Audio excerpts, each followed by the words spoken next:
నిధులు ఇవ్వాల్సిందే అని మేము చాలా స్పష్టంగా చెప్పాము, అంగీకరించారు. చంద్రబాబు వచ్చాడు, పార్టీ 1.15కి క్లియర్ చేశారు. ఇదిగో దీనిలో చాలా క్లియర్గా ఉంది. Balance central grant for the project limit to 1,200,157.53 crores. Ramanaidu ఎన్నిసార్లు చెప్తే ఏం ఉపయోగం చెప్పు, నాకు అర్థం కాదా. పోనీ రామానాయుడు చెప్తే కాసేపు ఒప్పుకుందాం, మేము కాడం అంటున్నాడు. మీరు అధికారులు ఉన్నారుగా, అంటే ప్రత్యేక హోదా కూడా మేమే కాడమా పోవడానికి? ఎవరు? అది వేరే రెండో అంశం కదా సార్ మాది. ఇప్పుడు ప్రత్యేక హోదాని దించేసింది ఎవరు? చంద్రబాబు మేమా? చెప్పు నాకు. మేము మళ్ళీ రేపు 45.75కి మేము అధికారంలోకి వచ్చామనుకోండి, రమ్మన్నా రాకుండా పోద్దేమో. ఒకసారి దించేసిన తర్వాత దించేశాడుగా, ఏమన్నాడు చంద్రబాబు నాయుడు గారు డైలాగు? ప్రత్యేక హోదా కన్నా ప్రత్యేక ప్యాకేజ్ చాలా గొప్పది అన్నాడా అనలేదా? మీ పేపర్లో రాయలా హెడ్డింగ్ పెట్టి అన్ని పేపర్లో? తర్వాత మళ్ళా ఆ మోడీతో తగదనంగానే ప్రత్యేక హోదా కావాలని కూరగాయలు దండలేసి మెళ్ళ కూర్చున్నాడు. ఇక్కడ ఎందుకు ఈ డ్రామాలు నాకు అర్థం కాలేదు. ఇవాళ నేను చెప్తున్నా, చాలా స్పష్టంగా చెప్తున్నా, పత్రికాముఖంగా 41.15కి కుదించేశారు, చేతులు ఎత్తేశారు. దానికి చంద్రబాబు నాయుడు గారు అంగీకరించారు. అంగీకరించకపోతే కేంద్ర ప్రభుత్వ జలశక్తి నుంచి ఒక నోట్ రిలీజ్ చేయమనండి. ఇది అత్యంత ఇంపార్టెంట్ అయినటువంటి అంశం కదా.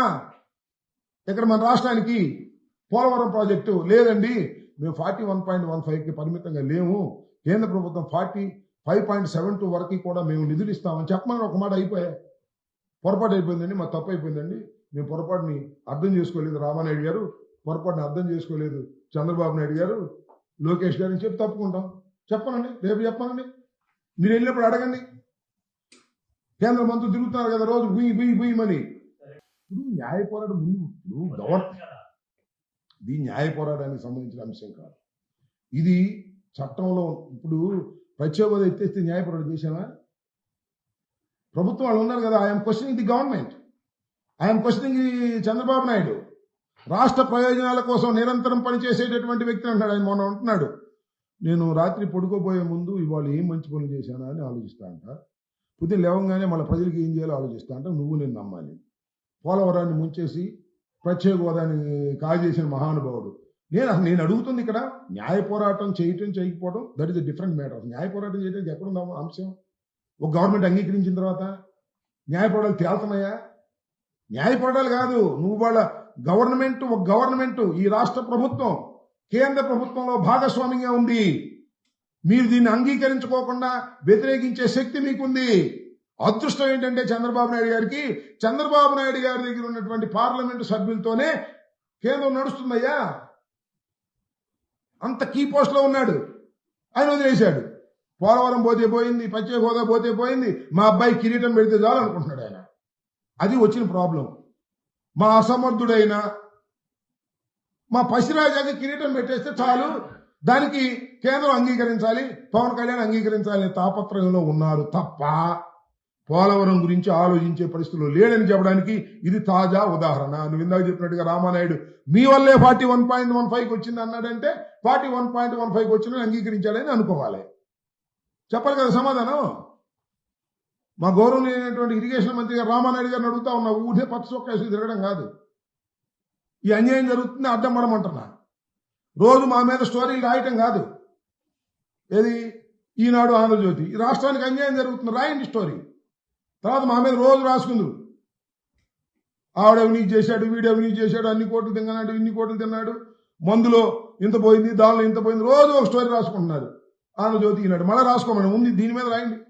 అయ్యా పోలవరం మునిగిపోతున్నాయా, పోలవరం నష్టం జరుగుతుంది, కలగ చేసుకోవయా చంద్రబాబు అని ఒక స్టోరీ రాయండి అయ్యా బాబు, సంతోషపడతాం రాష్ట్ర ప్రయోజనాల దృష్ట్యా. లేకపోతే జగన్మోహన్ రెడ్డి గారి మీద షర్మిల తిరుగుబాటు ఇది రాస్తుంటారు అంతే, అసలు ప్రయోజనాలు దేశం.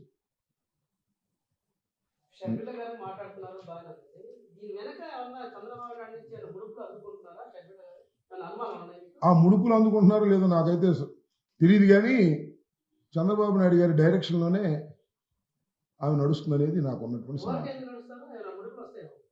ఇప్పుడు నా చేత అడిపిద్దామని నువ్వు అనుకో, నాకేం అభ్యంతరం లేదు. ఒకటి గుర్తుపెట్టుకోవాల్సింది ఏంటంటే, షర్మిలమ్మ గారు మాట్లాడే ప్రతి మాట జగన్కి డ్యామేజ్ చేసే మాటగా మాట్లాడాలనుకుంటున్నారు. చంద్రబాబుకు ఉపయోగపడే మాటగా చేయాలనుకుంటున్నారు. లేదా కాంగ్రెస్ పార్టీ అధికారంలో తీసుకోవాలనుకుంటున్నారు అనుకున్నారా మీరేమన్నా? మాకు తెలియదులే. నువ్వు మొన్న అడిగావుగా. కాదు అబ్బాయి ఆ మాటలు లేనిందుకు అనాలి కానీ తప్పది మనకు తెలియకోకుండా. ఒకటైతే వాస్తవం, చంద్రబాబు నాయుడు గారి డైవర్షన్ పాలిటిక్స్ లో షర్మిలమ్మ గారు ఒక పావనండి, ఉద్దేశపూర్వకంగానండి ఉపయోగపడుతున్నారు. ఇది చాలా దురదృష్టకరమైనటువంటి పరిస్థితి. ఈ పరిస్థితి వస్తుందని మేము కళ్ళలో కూడా ఊహించలేదు. అవునులేవా, ఎవరు చిన్నపిల్లలు ఎవరు పెద్ద పిల్లలు అది వేరే విషయం. అది కాదుగా విషయం. ఉన్న విషయాన్ని నేను చెప్తున్నాను. ఇది వాస్తవం కాదో తెలుసుకోండి, అర్థమవుతుంది కదా మీకు. అదేవిధంగా ఇప్పుడు ఆ లోకేష్ బాబు లేకపోతే ఆ సోషల్ మీడియాలో కొన్నో మేమేదో ఏమి అంటలేదు బీజేపీని, ఇందాక శర్మ గారు అడిగినట్టుగా బీజేపీని అంటలేదు, బీజేపీతో కుమ్మక్క అయిపోయాము.